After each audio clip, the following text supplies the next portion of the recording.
Hello guys, welcome to my YouTube channel. তো আজি মই আপোনালোকৰ লগত আলোচনা কৰিম যে 10 পাছত যেটো আপোনালোকে পোষ্ট অফিচৰ কাৰণে এপ্লাই কৰিছিল হেতুত মেৰিট লিষ্ট ওলাইছে তো মেৰিট লিষ্ট চাবলৈ আপুনি তো ভিডিওটো মোৰ স্টেপ বাই স্টেপ ফলো কৰক ইয়াৰ বাবে আপুনি আপোনাৰ ক্ৰম ব্ৰাউজাৰটো ওপেন কৰি ল'ব আৰু সাৰ্চ বাৰত সাৰ্চ কৰিব পোষ্ট অফিচ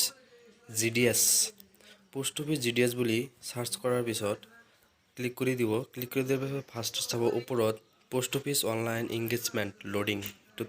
ফাৰ্ষ্ট পেজত আপুনি ক্লিক কৰিব ক্লিক কৰি দিয়াৰ পিছত আপুনি চাব এনেকুৱা ধৰণৰ এটা পেজ আহিব আপুনি ইয়াতে লিংকত ক্লিক কৰি দিব লিংকত ক্লিক কৰা দিয়াৰ পিছত মেইন পেজটো আহি গ'ল চাব ফাৰ্ষ্টত নিউ ওপৰত তো আপুনি ৰিজাল্টটো চাবলৈ আপুনি ইয়াতে সাইটত ক্লিক কৰিব শৰ্টলিস্টেড ক্যান্ডিডেট এটা নিউ বুলি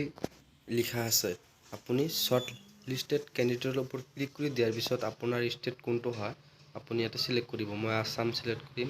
আসাম সিলেক্ট কৰাৰ পিছত চাব আপোনাৰ পিডিএফটো ডাউনলোড হৈ গ'ল আপোনাৰ নামটো আছে না নাই আপুনি ইয়াৰ পে চাই ল'ব ডিস্ট্ৰিক্ট ওয়াইজ লিষ্ট দিয়া আছে কাট অফ মাৰ্ক কিমান গৈছে সব ইয়াতে দিয়া আছে আপোনাৰ ৰেজিষ্ট্ৰেচন নম্বৰ দি এপ্লাই কৰাৰ পিছত ৰেজিষ্ট্ৰেচন নম্বৰ আছিল হেতু নম্বৰ দি আপুনি চেক কৰিব পাৰে বা আপোনাৰ